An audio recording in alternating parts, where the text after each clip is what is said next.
এই বলে তো দুজনেই ধান আর লঙ্কা খেতে লাগলো।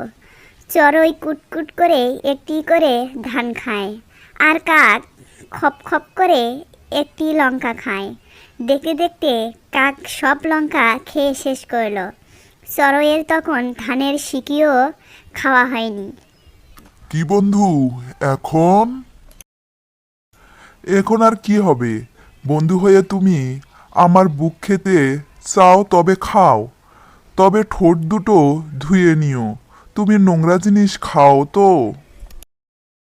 আমি ঠোঁট ধুয়ে আসছি।